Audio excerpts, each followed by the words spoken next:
Hi guys, Puddin here with a game for you in my Tier 9 Japanese battleship, the Izumo. Now, my captain skills are Priority Target, Adrenaline Rush, Basics of Survivability, and of course, Concealment. My modules are Protect My Main Batteries, DAMCOM 1, Longer Shooting AA, DAMCOM 2, Concealment, and Faster Shooting Guns. Now, if you did notice, this is only a 10-point captain in here.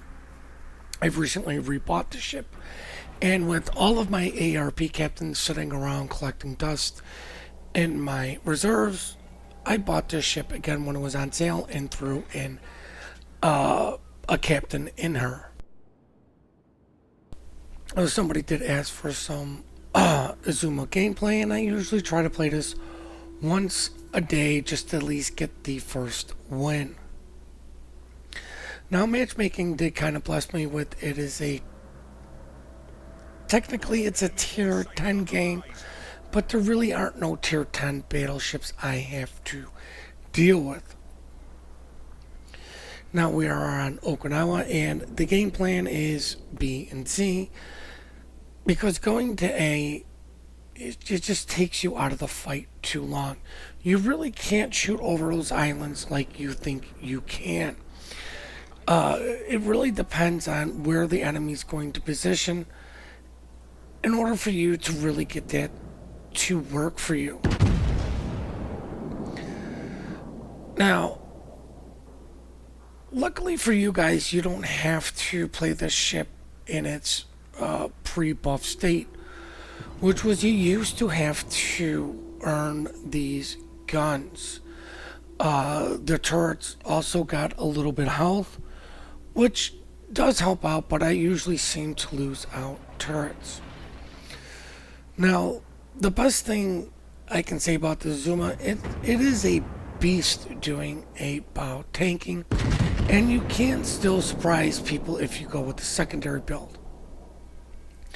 I just do not, because I think the Germans just do it better, but you still can surprise people with a slight secondary build on the ship.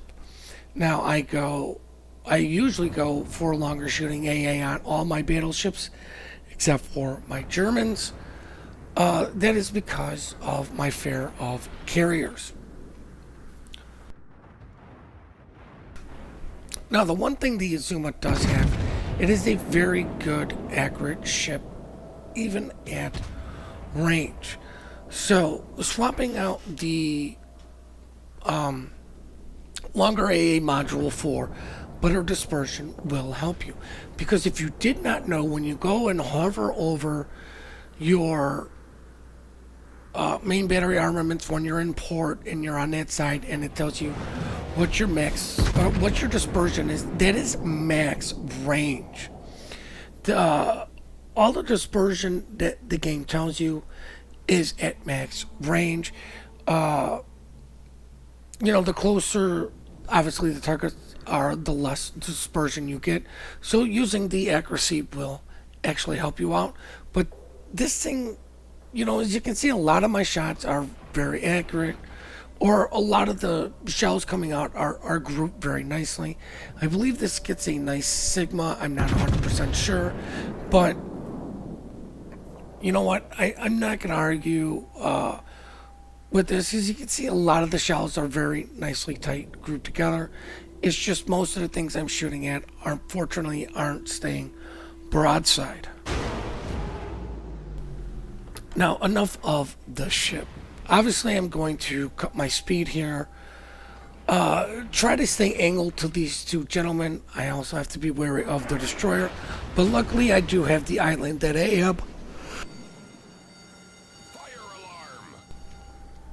am trying to utilize to maximize or to limit their use of torpedoes on me.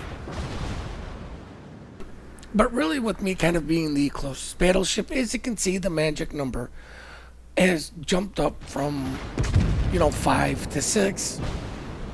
I am going to be focused very much. No, it went from 7 to 6, but I'm in the front here, and of course you know, these guys are gonna shoot at me the closest thing. Luckily, it looks like our cruiser is showing broadside to somebody, so maybe somebody's deciding to shoot at them. Not 100% sure, but I'm just gonna do the slowly retreat, and that just gonna stay bow in, because this is really what the Izumo does excel at.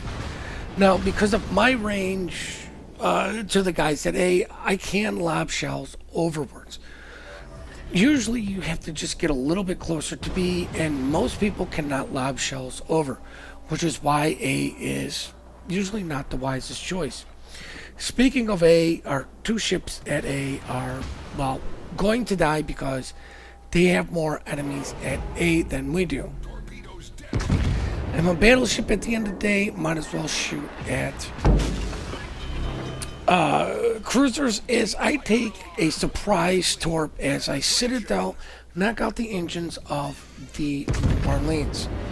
S was actually legitimately surprised by those torps, but luckily I was reversing and turning a little bit to maintain some sort of angle. I have no idea why the follow-up shot went so high over that gentleman.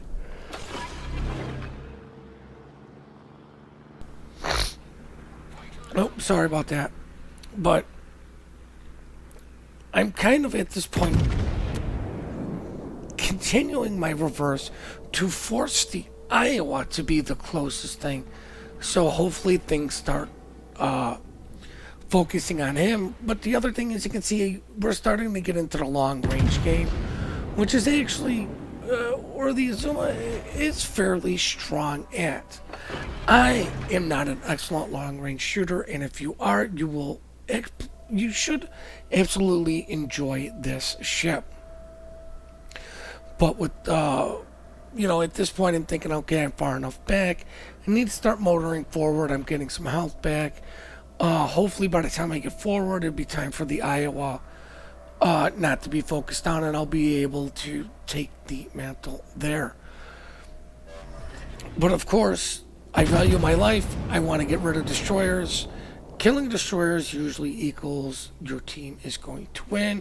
To where if you lose all your destroyers, it's almost certain doom.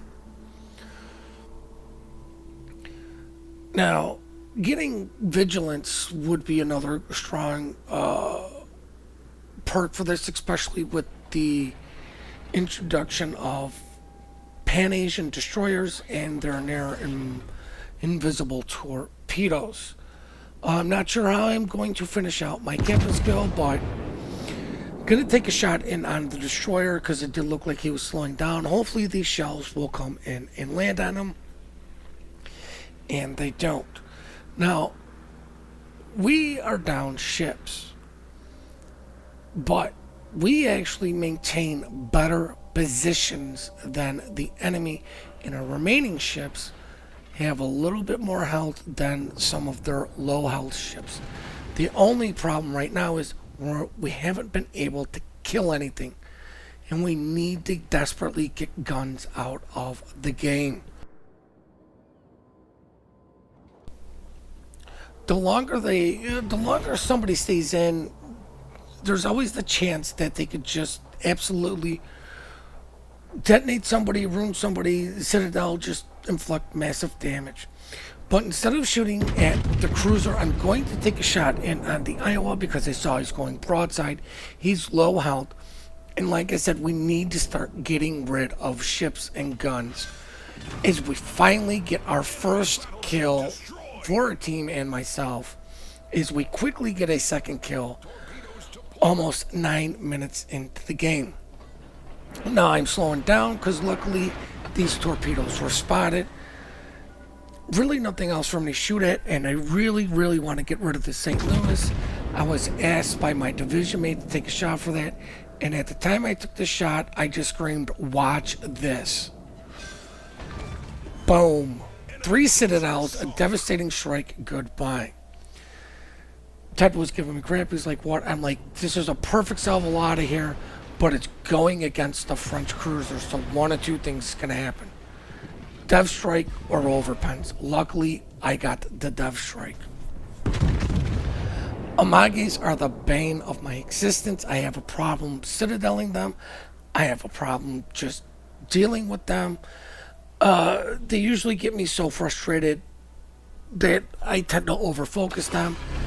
And you know what? Luckily for me, I am in a division communicating with somebody, and I'm explaining like, oh, I just hate Amages. I just never seem to do anything to him. And he goes, well, just don't shoot at him. Don't get frustrated. Just don't deal with them. Then if there's nothing else, shoot it. Then obviously, but don't overcommit to dealing with this guy, even if he's showing you broadside. But wanted to go dark here to try to sneak up, get in a better position to deal with what's ever coming out of A. Unfortunately, I get spotted by something. It really could be anything spotting me, because the concealment on the ship is horrendous. You have to take concealment expert, because as you can see with concealment expert, my concealment is 14.5 kilometers, and that is even with the module. Gonna take a crack at the Hindenburg, and I'm kind of want the Hindenburg a little bit at range, because the easiest way to citadel most German cruisers is actually two ways: aim under the front guns, or hit them at range and get some plunging fire. But with this secure, I accidentally run into our cruiser. I apologize to that.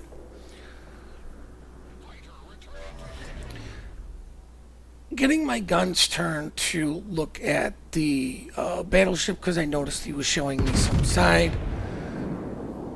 Kind of hoping he would turn a little bit to give me a much flatter surface, but this is still plenty of side to do some damage. As I do a nice 8,000. Now I noticed there's two DDs, the Kaba and the Omni. I can't even say it's Agnovoy. There we go. And I'm kind of like, oh, I don't know what to shoot at. I'm flustered, but I noticed the Bismarck. I'm broadside to the Bismarck. Now, luckily for me, so is the Iowa, so it's just a matter of who is actually looking at me. The Bismarck Smart has got his secondaries on the Iowa and his shells on me, but it looks like from when it went down from 2 to 1 that it wasn't the Bismarck, because I suspect it was possibly one of the DDs dropping torps or something.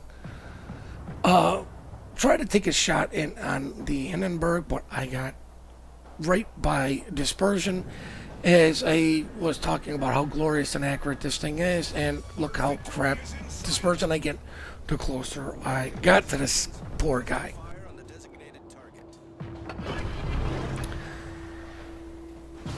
Now, at this point, it's shoot at the Magus, shoot at the Kaba, or shoot at the Z. Luckily for me, my division mate took care of the Z, but the Samagi is broadside. He's not 100% not flat, but he's broadside enough to where you should be able to get some citadels in. But of course, Troll Amagi armor usually says no. Really nothing else to shoot at. Now I'm forced to have to deal with this guy. So what I'm actually doing is aiming up, trying to get shots into the superstructure to get my damage in that way. This guy is angled slightly. He is reversing, but this is really why I hate Amagis. This guy is sailing broadside reverse, and he's not being punished for it. The way he's being punished for being an idiot is his last one alive is being focused fire. But look at that nice tight salvo right in by the boiler room and nothing. If that was me, I would have been citadeled. Somebody probably would have got a dev strike on me. That is just my luck with the Amagi. That is my hatred for that ship. But you know what? I'm doing everything I can to try to get some damage in on this guy, and I'm just not getting decent or big hits. As we lose our Baltimore friend, and I'm just like, God, if the Kaba shows up, I'm almost rather shoot him. Notice there's just 2 fires on this guy, and there's no real need for me to shoot at him. Not sure where the other guys are coming out of A. And like I said, at this point, I'd almost rather shoot at the Kaba, which I did. Put my plane up to see where those guys are. Now it's decision time. Chase down a Kaba, which is not the best idea for this particular battleship, or deal with New Orleans. I'd rather go deal with the New Orleans, let the Kaba keep plinking me, because I'm not sure if I was trying to farm a fireproof or dreadnought, but you can't get either one of those two if you put out 1 fire and heal back, if you don't use all of your heals. Fortunately, don't have the guns turned for the New Orleans. This guy's going to run aground. I am not going to get any shots off on him. I probably should have shot right here and hoped something got over. But no, at this point, guys, we're quickly winning, so we're just going to check out the post-battle results. 128,000 damage, devastating strike, dreadnought fireproof, and with the 2 ships, #1 on the team with base experience of 2,100. I think I carried my weight. Now, I did make some money, and I just want to point this out. I am not running any sort of anything to help me make money, so you still can make money at tier 9 with ships. Even without premium, I would have made money. 172,000 damage, all of that my armor piercing from my main batteries, 34,000 from my 1 glorious secondary, and 1.5 million potential damage. I think that's actually fairly good. Now, I hope you guys did enjoy this video, and the one thing I did want to stress about this is you don't need a top tier captain to get top tier results. As you can see, I only got a 10-point captain. If you're working up the line, naturally, you should have a 10-point captain by the time you get to tier 9 for sure. You should have it usually at about 7, 8, depending on how well you're doing and if there's any, if you're using any flags or any bonuses. We do appreciate all the support you guys do give us. We do love the replays you guys send in. The email for that is in the description down below. Please remember to compliment good teamwork, good team play. We are quick to report, slow to compliment. And on that note, guys, please hit the like and subscribe button and have a great day.